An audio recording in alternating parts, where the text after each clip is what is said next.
over there.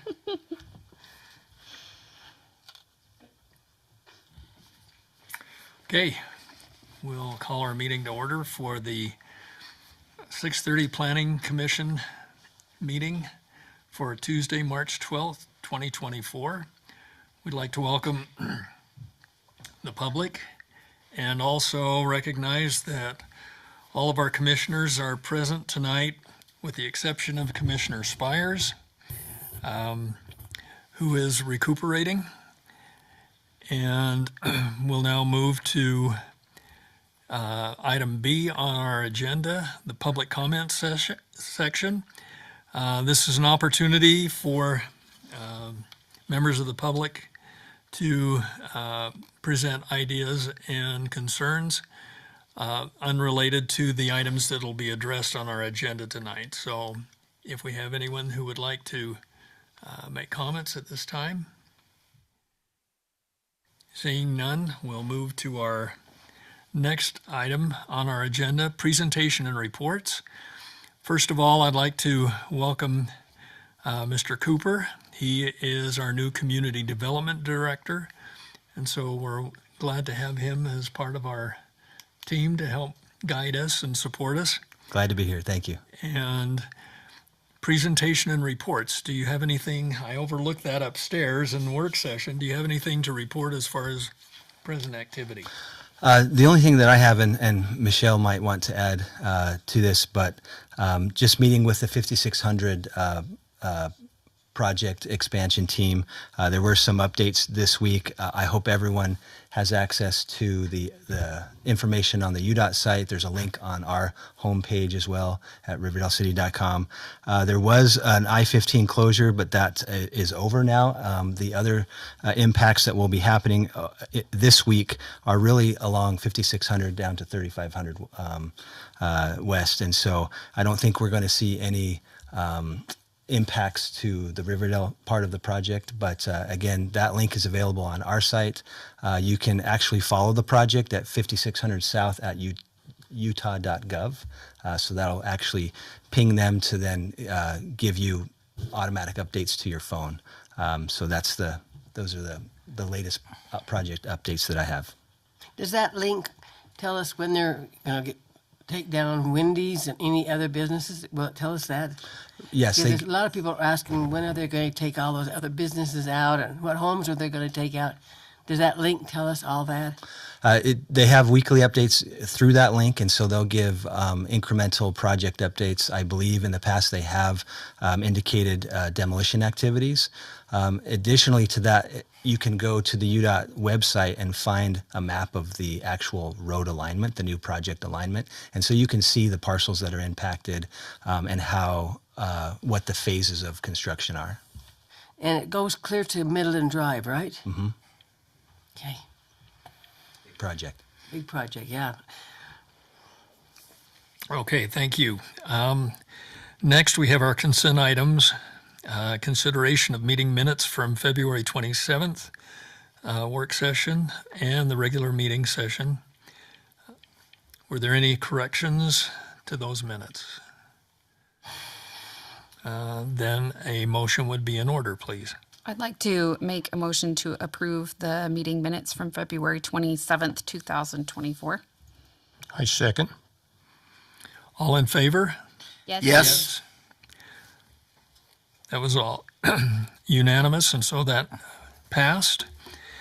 We'll next move to our item E, action items.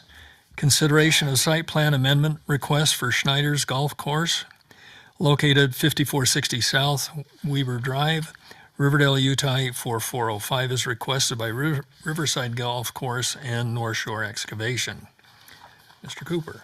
Yes, sir. Thank you. And I'll direct your attention to the television. We have a slide deck to show you. So as you mentioned, this is an application for a site plan amendment for a new parking lot on its own parcel 070760007. That's associated with the Riverside Golf Course there on the map. I'm sure you're all very familiar with it. I know it's very hard to see, but in that green area that's outlined in black, there's also another square that's outlined, and that is the site. It's just to the southeast of the existing parking lot there. There was an older home there that was demolished, and I'll show you a picture of that in a moment. So the golf course in general is in the O1 zone, but this particular application and parcel is in the A1 zone. And so the code guidelines that govern this consideration are from the A1 zone, although I did review how it might connect to the overall golf course itself. The codes involved in this review are the development and all codes in 1025, open space zoning code in 10.7, the agricultural zone in 10.8, and then regulations applicable to all zones in 10.14, and then the parking zone in 10.15. Next slide, please. So here are some pictures of what was there as of recently. That home's been since demolished, and what's left is that empty lot that you see in the upper right. They are prepped and ready to go, pending the action by the commission and then subsequently the council. This is up against South Weber Drive, and so that lower picture there is what you see on the front of the lot, up against that irrigation ditch there. Next slide, please. So the new parking lot is almost entirely the parcel. The parcel actually goes into the center line of the street, but it does take up all of the empty ground there that you saw in the last picture. The asphalt paving is joined with some concrete paving to essentially fully pave the entire site. That concrete paving, along with the vegetated area that you saw in the picture up against the irrigation canal, constitute the 20% or greater landscape requirement that the site would need to have. And that would bring about 55 new stalls, so almost a little less than half of what they currently have. So it's a significant increase. And so what you're required to review as part of the site plan review is the conformance to the general plan, the compliance with the approved land use in the A1 zone. The A1 zone parking is accessory to the other uses approved in the zone, so this checks out. And then compliance to the Riverdale City Code in the manner in which I mentioned just previously with those code sections. Our recommendation from staff is to approve the proposed amended site plan with modifications, subject to a few things. Our Public Works Director is looking at the installation of an oil water separator or some other approved means that would allow the water to be cleaned before it got to any existing ponds or used as irrigation or eventually made its way to the river. We would want to look at stormwater calculations and storage calculations to ensure that any stormwater flow coming from the parking lot to the ponds wouldn't overrun the ponds in any way. And so that's just a calculation by the engineer. And then any other comments that staff might have as new things come up. So those are all things that we would be comfortable with recommending an approval to you all. Your consideration is really a number of decisions tonight. Next slide, please. Your possible findings could be approved with the modifications subject to those comments that I just made, finding that the plan does conform with the general plan and does comply with the Riverdale City Code. Your second option would be to approve with modifications, but those modifications could differ from our staff recommendation if you have other things that you would like to see out of this site plan. And then the third option, next slide, is a denial. If you find that it does not conform with the general plan and does not comply, that would be in contrast to the review that we've made as staff, but certainly that's your purview as the commission.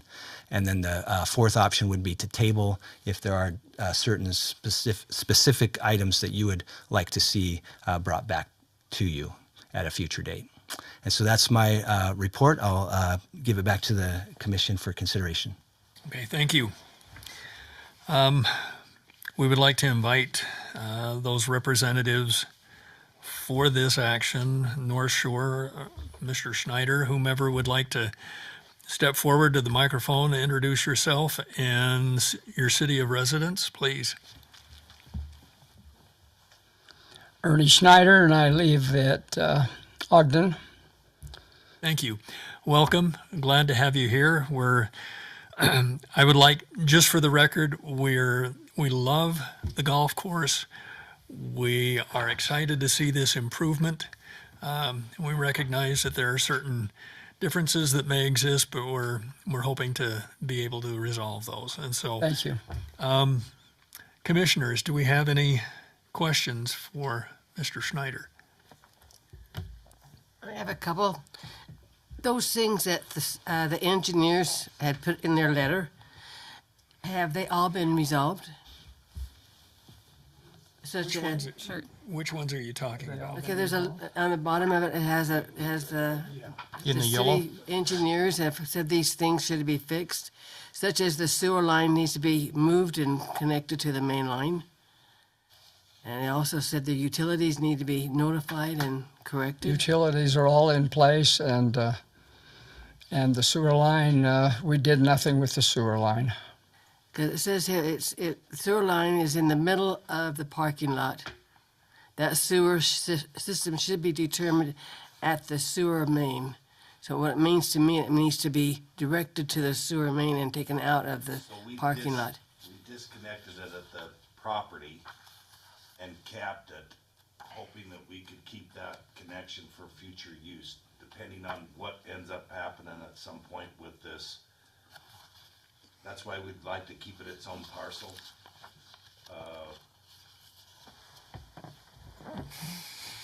Commissioner, if I may, after we transmitted the packet that you're reviewing now, we did receive some information back from the project engineer, and he did ensure us that those questions were resolved in their minds, and so we verified that on site.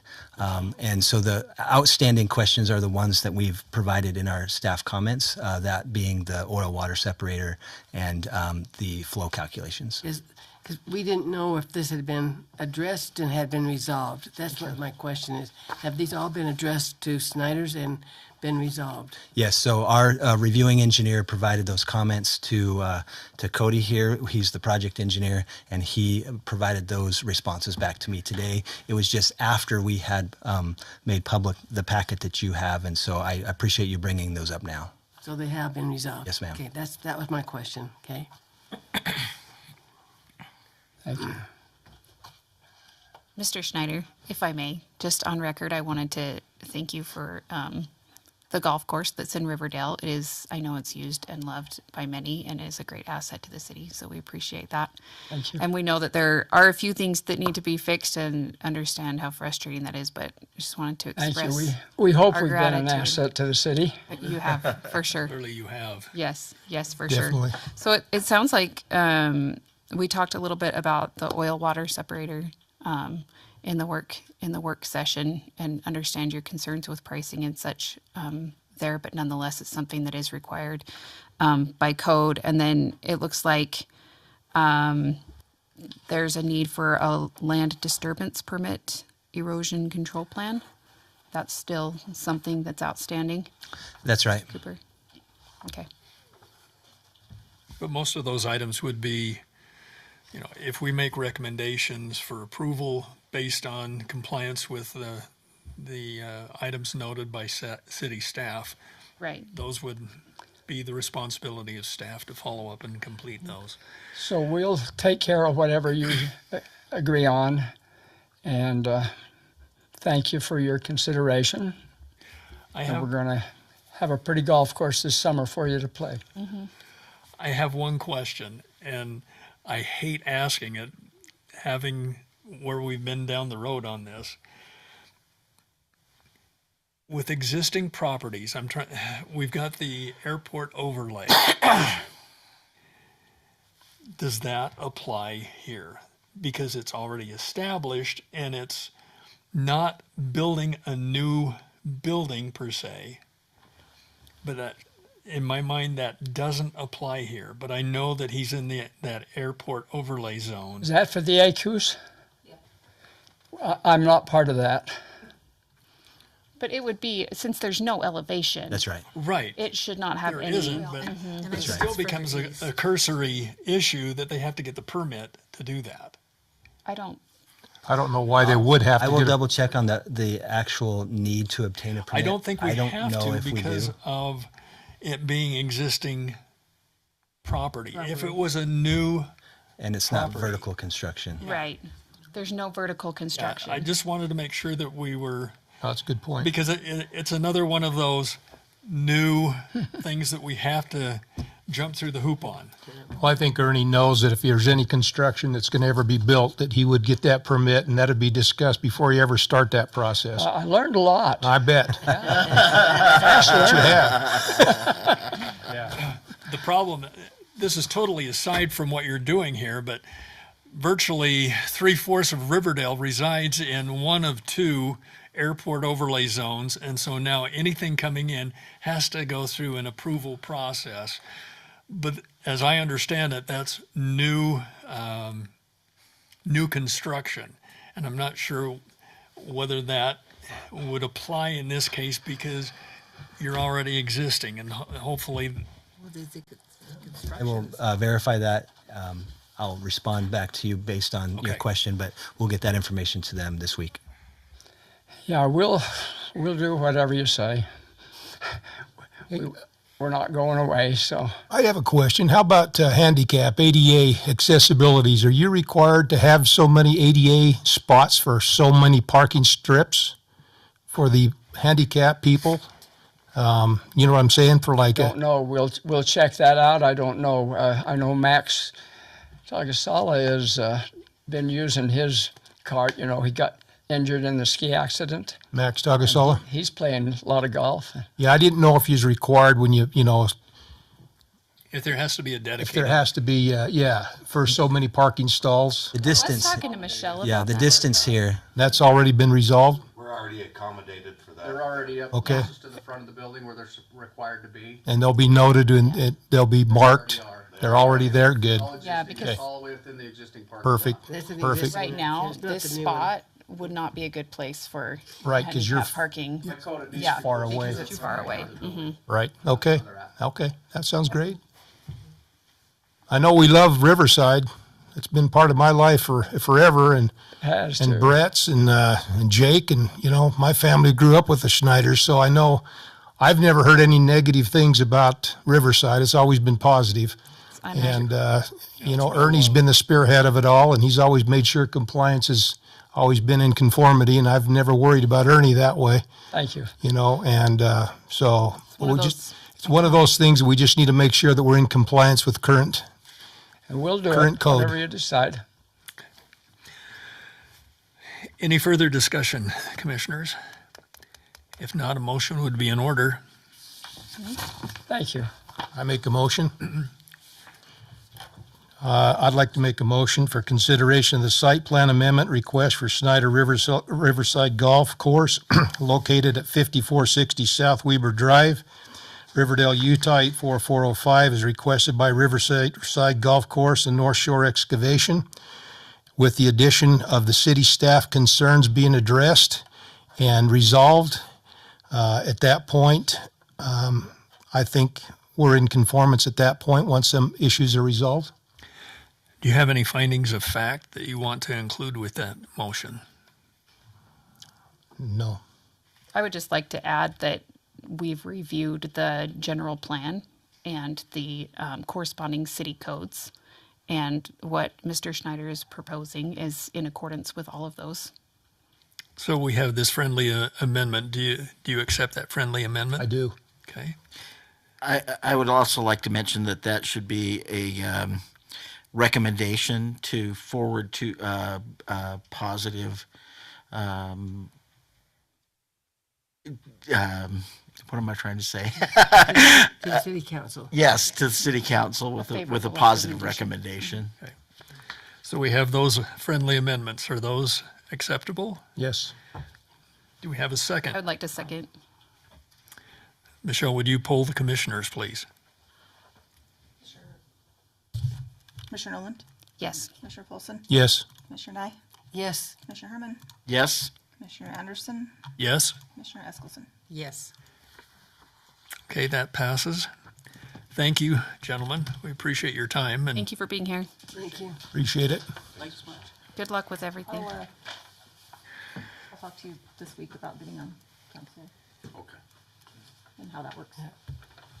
Thank you. Thank you, Ernie. thank Thank you. you. All right. Comments from Planning Commission and city staff. Do we have any comments that would like to be addressed tonight? I would like to welcome our new city, yes, Brandon. I'd like to welcome Brandon to our city and look forward to working with him. I appreciate your preparation for the meeting tonight and the information that you've shared with us. Look forward to working with you for some time. Thank you. We're all going through some change, so I hope we did okay for our first time together. You did better than I did. I want to make a comment that, they had a ribbon cutting for the bricks and I couldn't make it to it, but I went there on, I guess it was Friday, and the line was down the street and around the corner. I mean, there must have been Really? 200 people standing in line. I Wow. don't know if they were offering something special or something, but it must They be. were for their grand opening. Did you go to the grand opening? I wasn't able to, no, but I'm going to take my kids. I was going to say, I'll bet your kids would love that. So it must be a very popular, wonderful place because there was a lot of people there. I was surprised. Commissioner Polson and I were both there. And I didn't know that this is a franchise, that there are a number of these stores throughout the country. I wasn't aware of that either. So Now, do they provide, you can take your old ones and trade them in and get new ones? Is that what you do? I didn't ask that question per se, but I know that they they have their own kits that they sell under their corporate label. So There's a place, Have to go in there and find out. Huh? there's a place, Wanda, you can take and have like a party for kids, bring the kids in and build in the back room. It's kind of nice for kids that's into Legos. It's kind of a great idea for a party.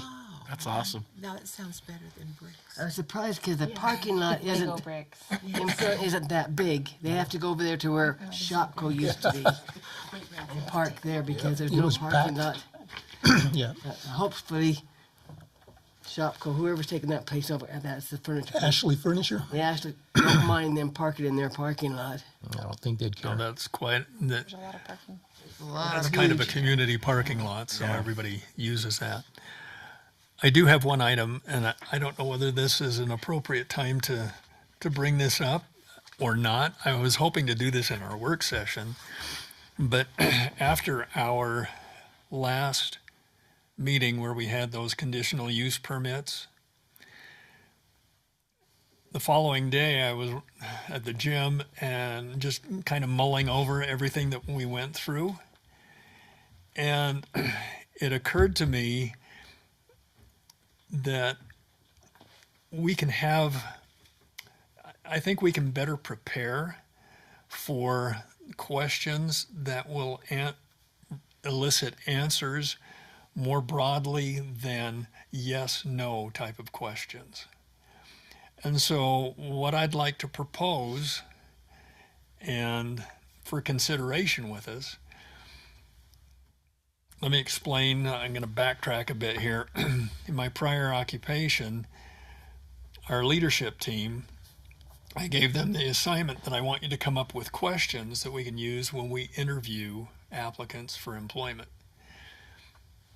This, in large measure, is similar to that process.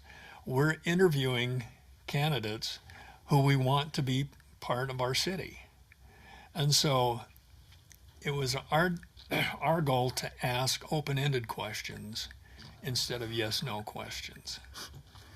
And so I'd like to put forward to us, because all I am is the moderator.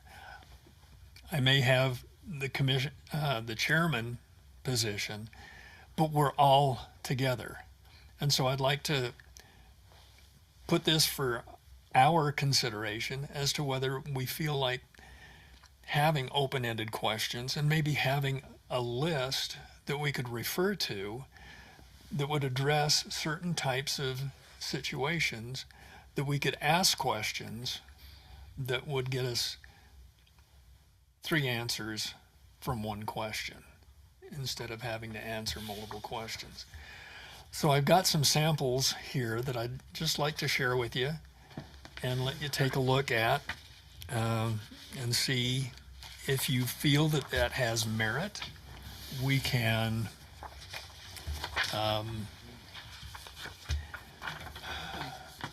Take Amy Ann's. I brought this up with Michelle, with Ms. Maragoni, and I brought it up with Mr. Brooks. Mr. Brooks would like to have us, before we have anything that we use and refer to generally, that they review them to make sure that they're appropriate. But just some of these questions: describe your on-site activities to prepare items for sale. That could have addressed a number of things with some of those individuals that we spoke to previously. With when we had Safe Light make their application for conditional use permit, I was surprised to learn how they process their waste and recycle the glass. Whereas, that next question, what byproducts or waste will you generate and how will you manage that? You can probably get 5 or 6 answers out of that instead of. I'd like you just to look at these. We can discuss it next week. See how you feel about that. I'm not looking for an answer now, but I'm just proposing that for our consideration, if we would like to consider having something like that as a tool that we can refer to, so that while we're sitting in meeting, whether we bring it up on a tablet or mobile device, that we have something that we can look at and say, this might apply here. Maybe we've got some questions that we want to ask.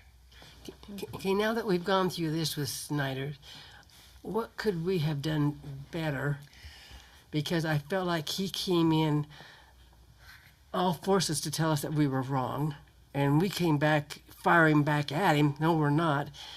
What could we have done to calm that down so he didn't come back so forcefully? That's what I felt like. He came in here upset into this meeting because of the other one. Right. And I don't know that we'll have answers for that right now, but that could be another task for us to consider to address next week. I got a suggestion when you get to that point, Chair. If people come into these meetings up there in our pre-meeting, let's just take the time to stop and say, escort them down to the stairs and let us do our meeting. Although the public Is is invited. welcome in that meeting, They're- and we cannot close that meeting. It is an open meeting. But You can't ask them to leave. you can't have them No. asked to go downstairs. You can let them know And that that's ask, we what, can recommend. Yeah, you can let Okay. them know that our Offer. main meeting will be downstairs, and this is just our work meeting, and no decisions will be made there. Right. But it is an open meeting, I and understand legally that. we are required to keep it open and cannot deny someone Okay. entrance to it. Well, was- I was that just was thinking it would difficult. help with Wanda's concern and questions there, where it wouldn't get out of control upstairs and carry on down here in a fighting mode. But Well, it didn't, though. It oh, didn't. Ernie was getting a little defensive, I thought. Oh, he came in defensive. Right. But he Still on the- finally was able to understand that we have to Abide by the abide codes. by the law. Right. Yeah. Becomes a matter of education and communication. And he came down And a lot empathy. calmer. But that all should have Exactly. been brought up here, not up there. Chair, I wasn't aware that he was going to attend that meeting. I expected him and his I didn't team expect to be at this meeting. We've never had that before. So I apologize. I did not expect that. And you do have to keep the meeting public, but you're not obligated to address those in attendance as part of the meeting. So they can be there, they can watch, but interacting with them is not an obligation in the work session. So That's you up to you. you could let him know that we're going to go ahead and go through our meeting and that we will address his comments if we have time or when we go downstairs. I think is what you're saying, Mr. Cooper. Yes. And I think, and this is what we need as we encounter these types of experiences, we gain the knowledge as to how to address it and make it better next time.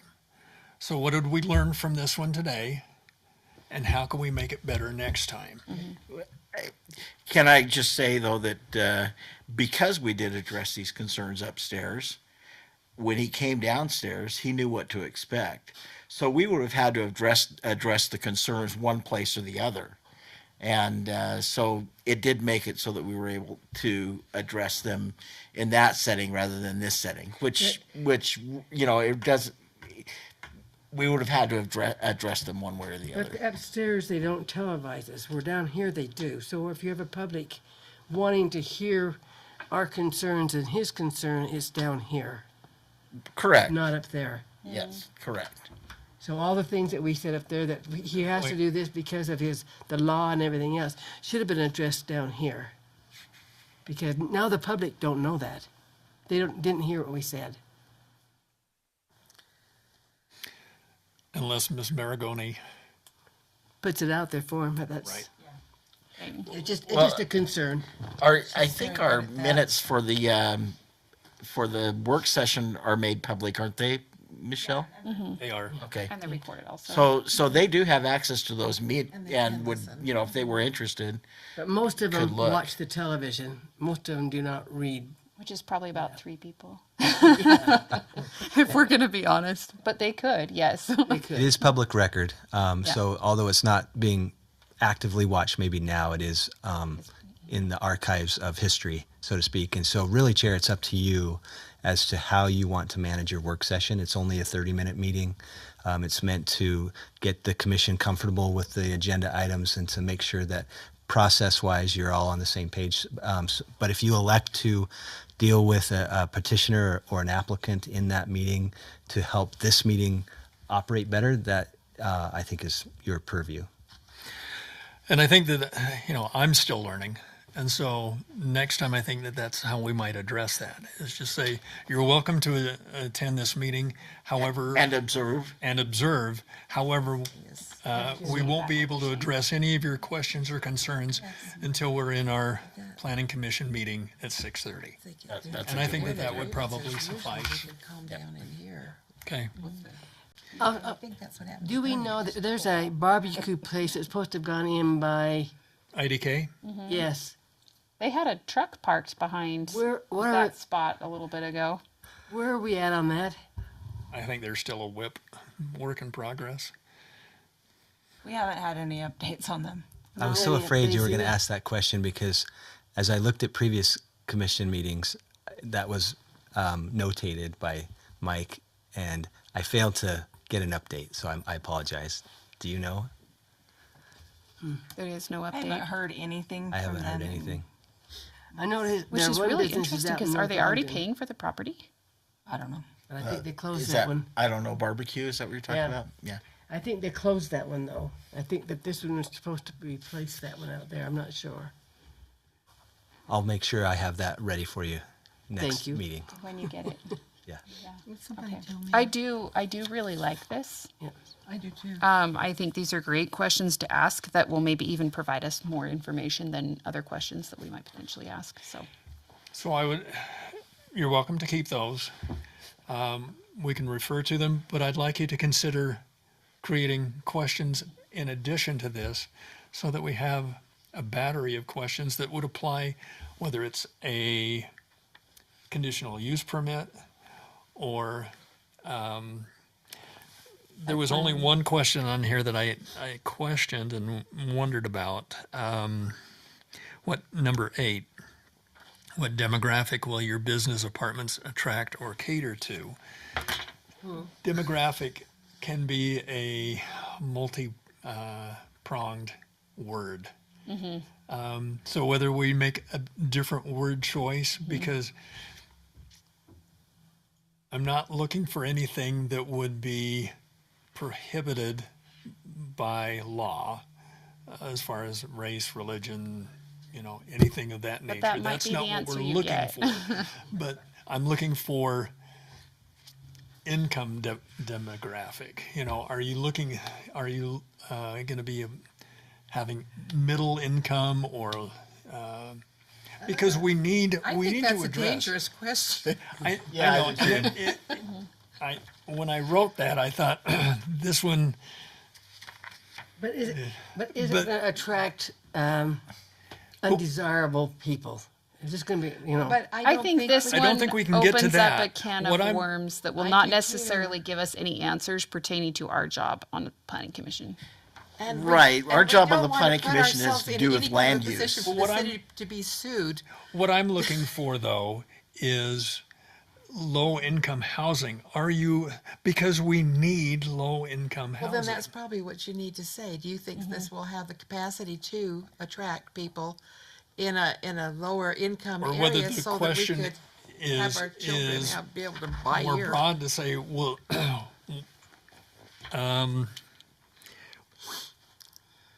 what groups are you hoping your business or apartments will attract or cater to? Will that be, as far as apartments, will you be having low income? Will it be middle income? Would it be higher income? Where are these, what are the market points? And maybe that's the question. I think that developers of multifamily housing, especially in the case of a question of what income bracket you're targeting, they're used to those kind of questions. In fact, they most always offer that information at the time of application. This is a market rate, or this is a LIHTC funded project. So although the question could be problematic in and of itself, I think your comment was the right one in terms of how does any question that you ask related to the consideration that you're making. And so does the fact that the applicant serving a low-income population, does that have any impact on the decision or the consideration that you're making for land use or compliance to code, those kind of things? It might be a nice thing to know, but in terms of the decision that you're making, you want to make sure that the question matches the consideration. And I think like, for example, the need for low-income housing, that's a community development issue. That's something that community development works to try to attract, into the city, the type of housing because there's a percentage of housing, kind of maybe not mandated, but targeted by the state. So community development is trying to achieve those types of things. Also, in multi-use housing, isn't a certain percentage supposed to be, like if somebody wants to build 100 apartments, isn't a certain percentage of those supposed to be kind of dedicated towards low-income housing and handicap ADA accessibility and things like that? Isn't that The state is taking bold moves to push into local codes across the board all kinds of requirements for affordability, and that's could be good, could be bad.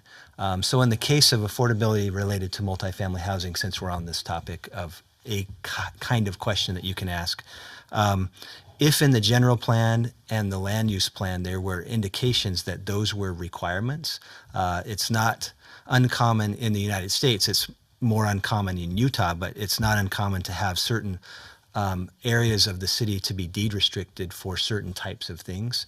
And so as a land authority, a land use authority, you can look at those requirements and then say, okay, does your target market meet this requirement of the land use? In our case here, I don't know of any of those stipulations where there's any type of requirement either in the general plan or anywhere associated with the land use that we would have someone need to meet that requirement. So it would mostly be for gee whiz on your part, but it couldn't be a consideration for your finding. Right, right. Exactly, and that's the key. It can't, because it has to be neutral and unbiased in our actions. does it meet community code? Does it meet city code? Does it, To fall within the general plan. Yeah, those are Yeah. those are the things that we need to Exactly. consider. So I feel like it's an extrapolation to ask questions that don't give those answers. Yeah, I agree.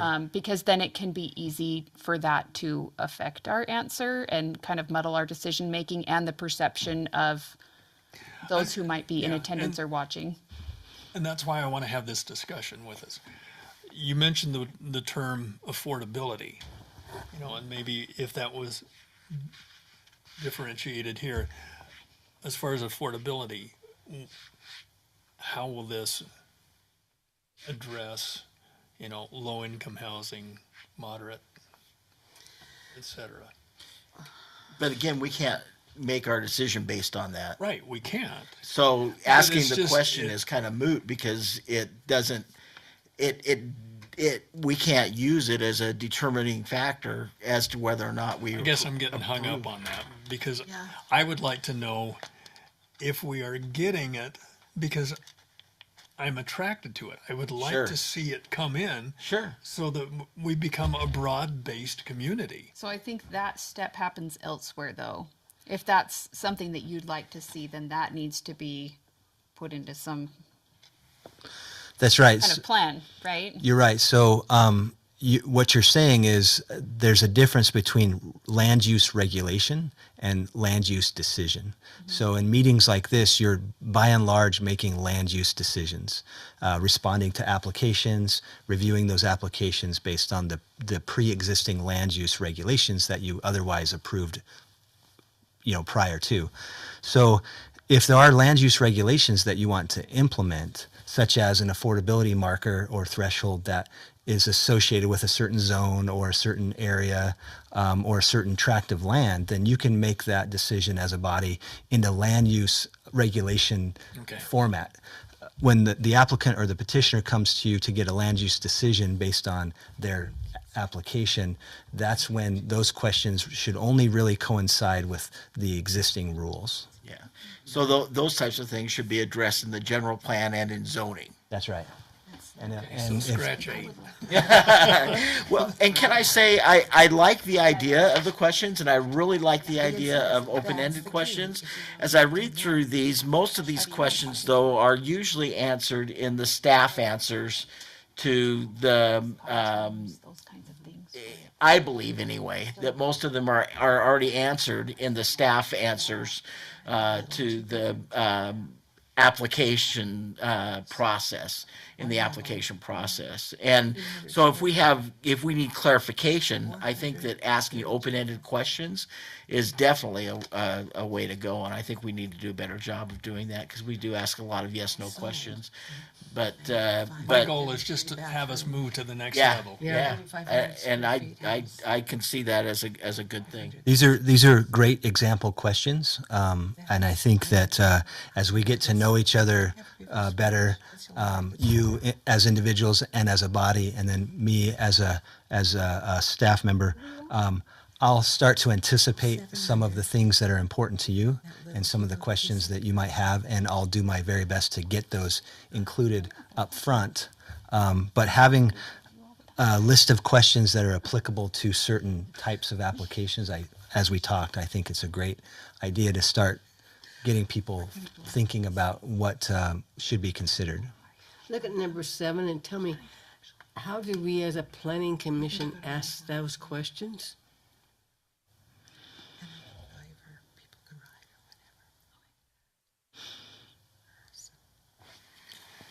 You know which one that I'm talking about? This is why I added that one, was because we've given conditional use permits to some of these, like, The Hummer?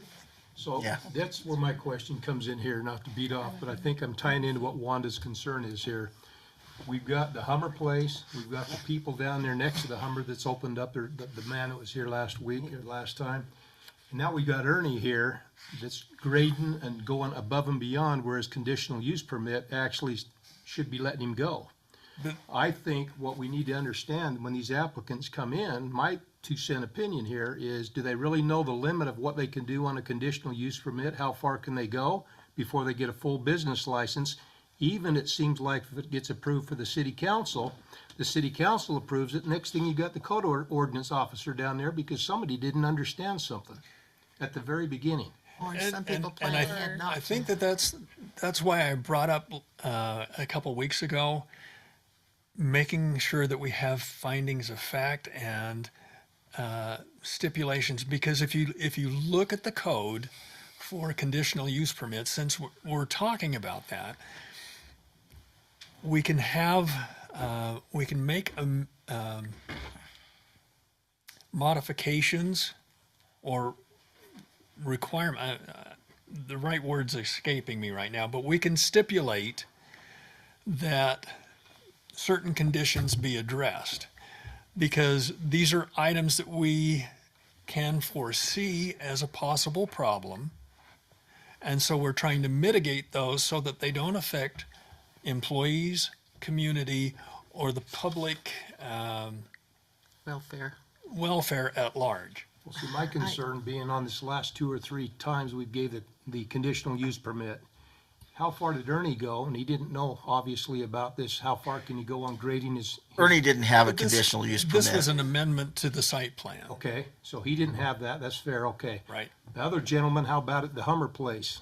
They started doing work above and beyond and got a code ordinance officer involved. Did they know that when they had the conditional use, their limit? I think Michelle is pretty clear with people about what I'm not, the next I'm not steps are. talking negative about Michelle, but for some reason, these people are going beyond their duty of where they should be before they proceed to the next step. Well, and there's nothing we can do to stop them from doing that. Other I know that the Hummer place knew.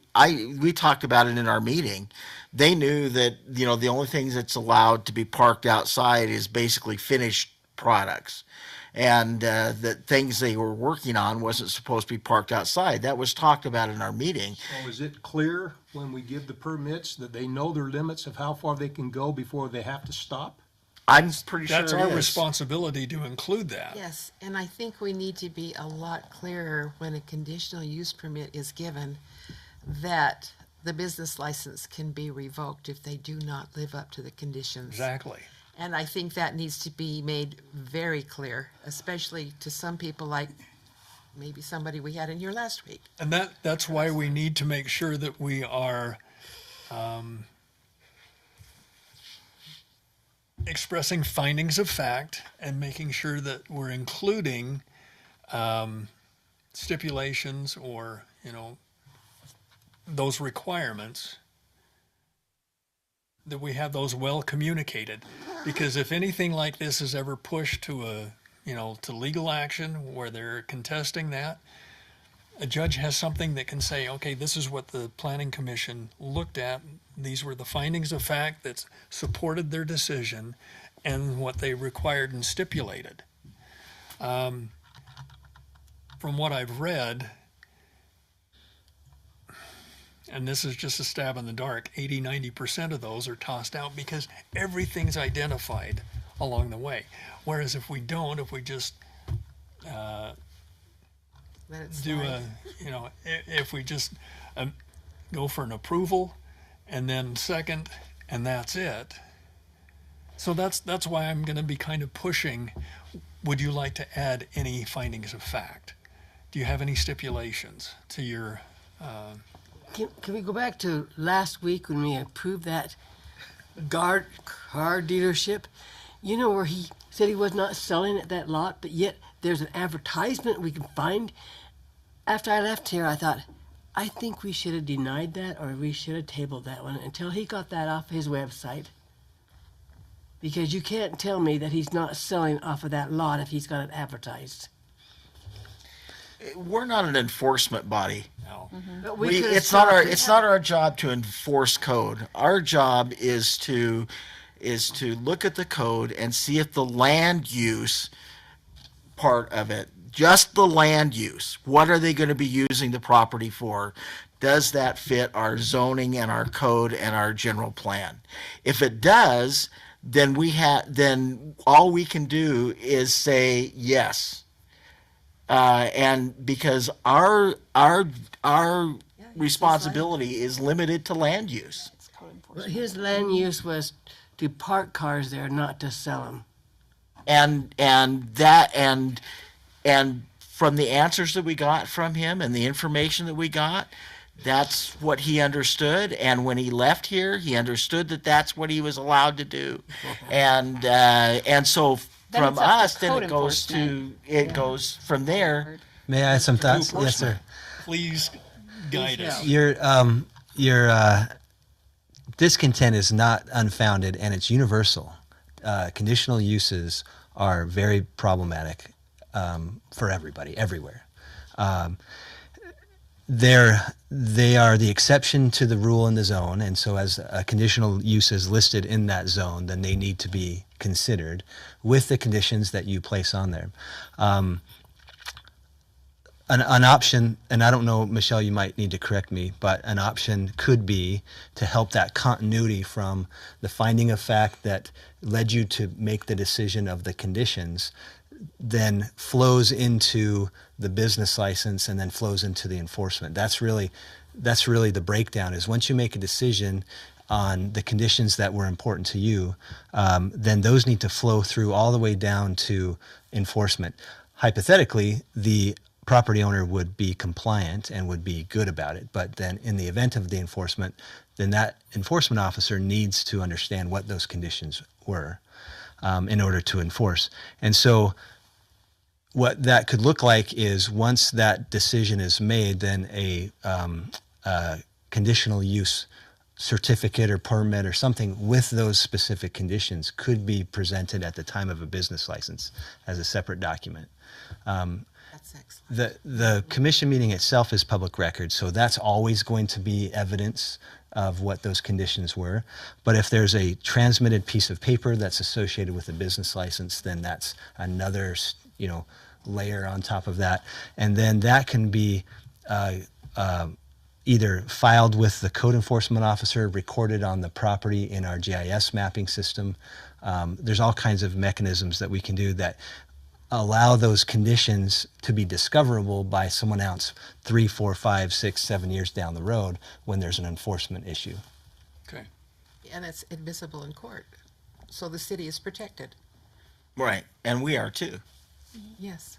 as a planning commission. Want to say one thing, like the business license isn't always the very next step, depending on what the conditional use is. So some of them, like Joe's, we get the conditional use permit, but then he has to do his site plan and all of those things before he can even address the business license. So there is a gap there sometimes. I mean, eventually they're all going to have a business license, but not every conditional use is going to be a business either. Some of them are going to be residential. So. Right. Right. But I mean, we can definitely. But with the conditional use permit, are the conditions listed in there? Do we give them an actual piece of paper saying this is your conditional use permit and these are the things that are you're allowed and what you're not allowed? We don't give them anything, no. I mean, it would just be Well, code to back Okay. it up. But I think Do you So, think that would be helpful? Like when we're going back and then sometimes they contend a little bit?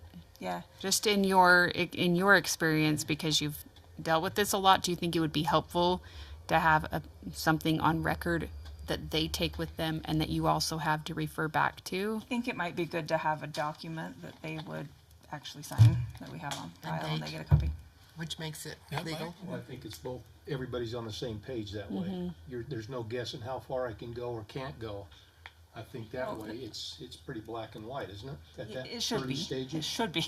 Well, in the I don't know if people- Hypothetically. in the event the use is not going to get a business license, because that's a very good point, then they have the takeaway piece of paper that's associated with all the other things that they have. They'll probably end up with a conditional use permit, a site plan approval, and a building permit. Those are probably the documents that most people are going to walk away with, and then some would add to that a business license.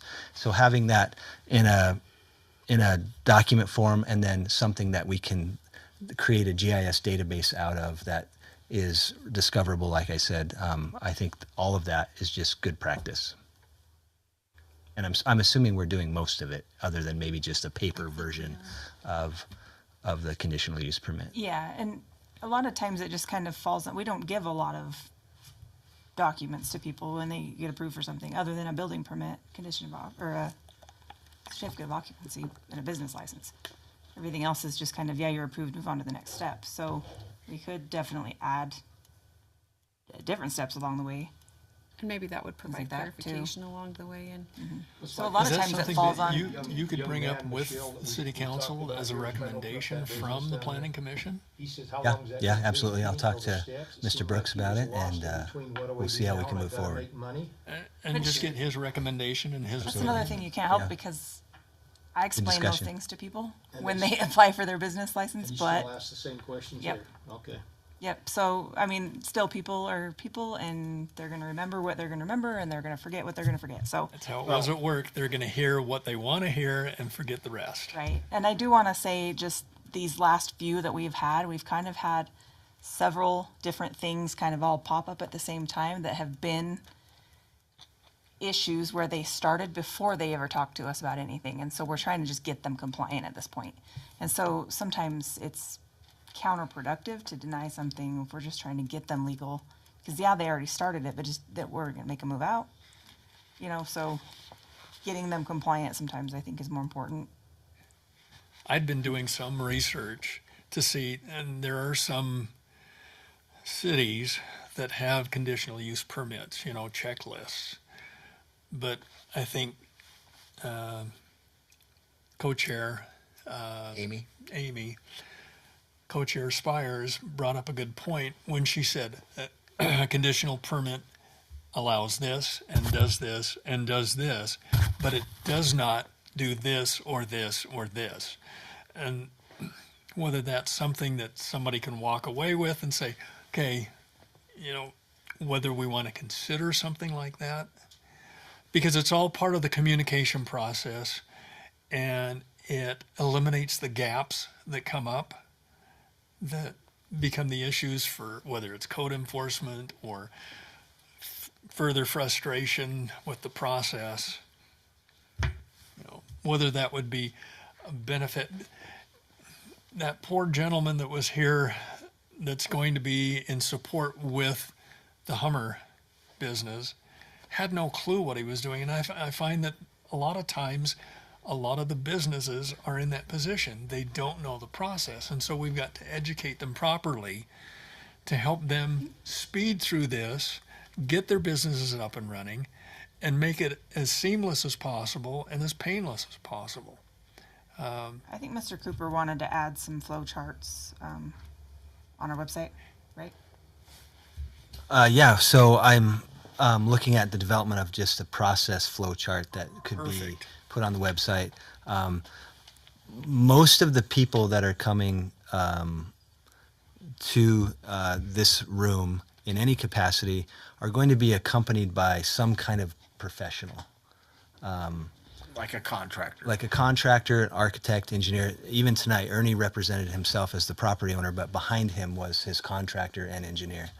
And so there's a lot we can do to educate the design and development industry in terms of our process, so that when they meet with clients like Ernie, or they meet with business owners or property owners that want to develop their own property, then at least there's some continuity between what we require and what the design professionals are submitting to us.